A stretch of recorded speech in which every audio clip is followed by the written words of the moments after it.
6 981 études, 104 auteurs, 36 pays.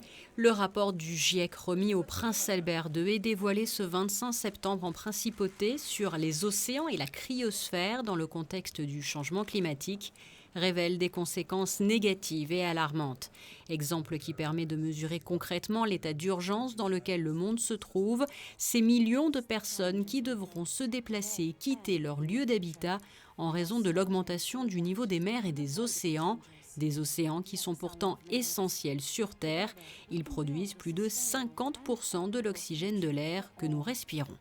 Le principal message est qu'il faut vraiment réagir, il faut réduire les émissions de CO2. C'est un rapport qui couvre 80% de la planète, qui va des pôles aux hautes montagnes jusqu'au plus profond des mers. Donc quand on arrive à ce résultat, à ce message, il faut, je pense, réfléchir sérieusement. Les océans sont vraiment primordiaux pour notre vie. Et quand on parle des populations plus vulnérables, ça n'enlève pas les autres, évidemment.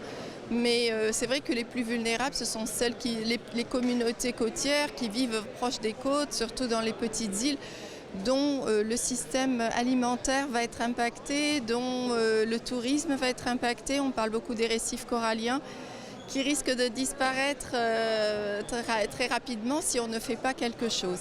Les effets du changement climatique sont partout, glaciers, zones tropicales, mais pas seulement.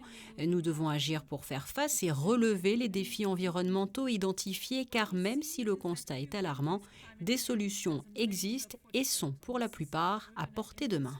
Il faut garder quand même un message positif. Si on arrive à restaurer, peut-être on arrivera à en sauver.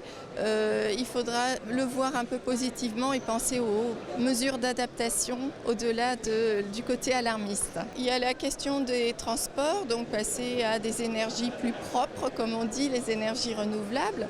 Mais il y a toutes nos habitudes, même de consommation, pour les industries de production, tout ça doit évoluer.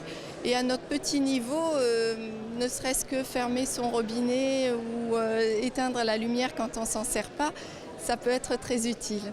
Tout ceci pour tenter de limiter les conséquences négatives sur la nature et par là même les générations futures, comme le soulignait au musée océanographique le groupe d'experts intergouvernemental sur l'évolution du climat, le GIEC ou IPCC en anglais.